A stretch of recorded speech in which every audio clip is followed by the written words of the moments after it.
Hello and welcome to today's video. Today we're going to be doing something slightly different. I want to talk a little bit about Wi-Fi. Just recently I started looking into potentially getting a new Wi-Fi router or router, depending if you're from England or from America.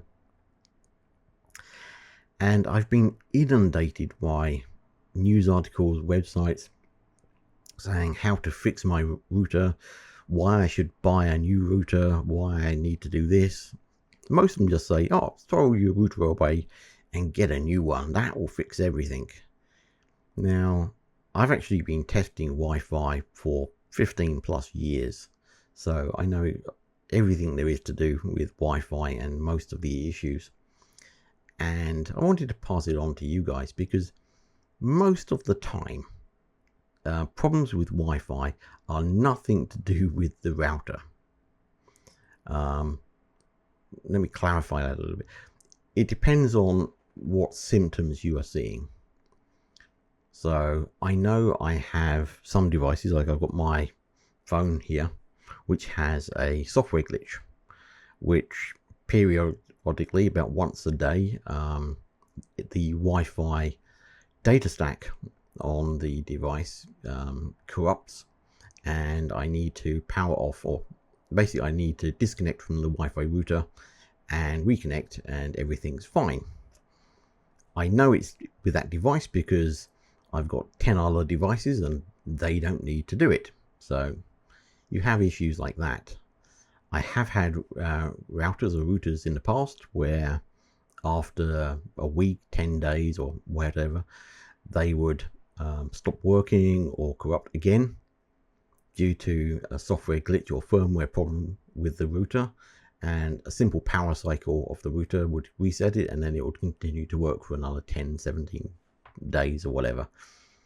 And generally those issues get resolved fairly quickly as long as you do a firmware upgrade. Now, the issue that I had the other day was just more of a network issue. My internet connection was working absolutely fine for, I believe, like about 150 days, and then suddenly I lost network access for everything. I tried pinging out from the router, and I couldn't get anything connection. So I power cycled the router, we changed the cables to the router, but I could get nothing from the modem. I contacted the ISP and they said, oh, they don't have any problems at all. So that's why I started looking for a new router, just to try to resolve the issue. But about 10 minutes later, even though the ISP claimed they had no issue, suddenly everything started working again. So in the end, I didn't get the router, but I still get thousands of adverts just because I did a search for new router. Anyway, long story short is most issues are nothing to do with the router. And so I wanted to spend a few minutes explaining a bit of how Wi-Fi works in a non-technical way, just to try to help people understand what it's doing and how it works and why some of these issues may occur. So with routers today, you hear terms like, oh, dual band router, tri-band router, 6E, 6, Wi-Fi 5, lots of different terminology, which can be extremely confusing. So I'm trying to simplify some of this. So first of all, you have the bands. When I say dual band or tri-band, what they mean is there is something called a frequency which gets used. So there's something called 802.11b, which is classified as Wi-Fi band B, which is a set of set of frequencies that can be used for Wi-Fi at the 2.4 gigahertz frequency range. Then there's band A, which uses these 5 gigahertz frequencies. And now with Wi-Fi 6E, as it just got released, there's also this now 6 gigahertz band. Now, if you ignore the bands, fundamentally you can think of them as completely separate products. So don't worry about if one router has like 2 bands or 6, whatever. Think of them as 2 separate products. You have a 2.4 gigahertz router and maybe a 5 gigahertz router. But there's nothing which goes from 2.4 gigs to 5, and there's nothing that goes from 5 to 2. They are completely separate entities. They just happen to be put inside one box. Okay, so don't get too worried about routers, bands, and channels. Just think of them as individual networks.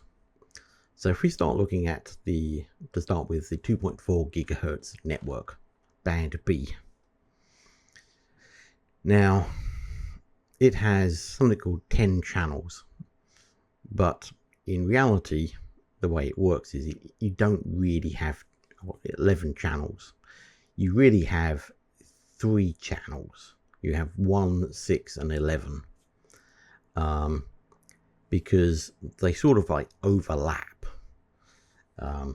But when they were releasing it, and historically there are other devices which use this frequency band, and so they just wanted to be able to like move the Wi-Fi channels around within this band. They called it like, oh, this is Wi-Fi 2.4 gig, but it's not reserved for Wi-Fi. It is a 2.4 gigahertz band which is free for anyone to use. It happens that Wi-Fi was one of the major users of this frequency, but you'll find that if you've got, like, say, a Bluetooth headset, guess what frequency this Bluetooth works at? It's 2.4 gigahertz. I have a landline phone, little wireless landline phone. Guess what frequency this works at? This also transmits at 2.4 gigahertz. If you have a baby monitor, guess what? They transmit at 2.4 gigahertz. So most home automation, most home things, IoT things, all transmit at 2.4 gigahertz. They are not Wi-Fi devices, but they are using the same frequencies that Wi-Fi in band B is trying to use. So be aware, one of the interferences you may get to your Wi-Fi signal, particularly band B, is other things like phones, baby monitors, Bluetooth headsets, and if you're like me and you're playing around with RF modules, I have a gardening system which uses 2.4 gig, not Wi-Fi, but it just uses the same frequencies. So be aware, it's 2.4 gigahertz. It is used by Wi-Fi, but it's not reserved for Wi-Fi, and that's a big issue. So after that little rant, let's go on to try to explain a bit about how communications work. So I've been thinking about how to explain this, and I've come up with the idea of, like, if you have a person which is acting as the router, and that person, it goes to stand in like a big hall, say a basketball court in America. If they're standing at one end, they are going to be my router. Now, if you have, say, a few friends which are close to you, and then you have a few more friends which are like halfway down the court, and then you have a couple more friends way at the back of the court. Now, you can, and the court is totally quiet at the moment. If you want to talk to the friends close to you, you can talk relatively quickly and easily to those people. No trouble. But then when you go to talk to the people halfway down the court, you actually have to slow down. You have to want to make sure that they can hear you and clearly understand what you're saying. And now the people right at the back of the court, again, you have to go even further. You actually have to slow down and shout, and a lot of effort is required for you to be able to get a message between yourself and the people furthest away. And this concept applies even with RF. People closer to you can easily hear you, so you can talk faster, and you can use different encoding schemes so you can get data to them, information to those people very quickly. As they get further away, if you want to make sure the data gets through to them and they can understand what you're saying, you have to slow down. And finally, the people furthest away, they'll get to a point where they can't hear you at all, but if they can just hear you, you're talking really loudly and really slowly to get any useful information to them and back to you.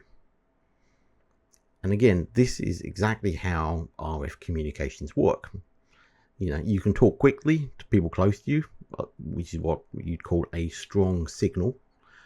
And if someone's further away, as they get further away, their signal gets quieter, and you actually have to slow down in the communication. Now, if you have like an annoying person suddenly come into the hall with, a Bluetooth music system, and they crank the volume up extremely loud, unfortunately, now if you want to talk to the people close to you, even though they're close to you, you're now going to have to slow down and talk clearly so they can understand to you. The people halfway down the court, you may barely be able to hear what they're saying. And the people furthest away, you can no longer hear them at all. So this is what we call noise. And okay, in the acoustic domain where we can hear it, that's fine. But the concept applies exactly the same with RF. You just can't hear it. There can be someone on your channel or in your room blasting away, and then that prevents you from hearing the people, which you could hear before. Now, in concept, what you can do is you can move to a different room. You can go to a different channel. Now, the further away from the noise you get, just as you can imagine with sound, the further away you get, the quieter or the less noise you're going to get from this channel or this room, the easier it is for you to communicate. Okay, so this is the concept of channels and channel spacing. You can even go to another band, which say these rooms are in a big house. Okay, you can consider the house to be the band, and there are multiple rooms within the house, one next to each other in a row.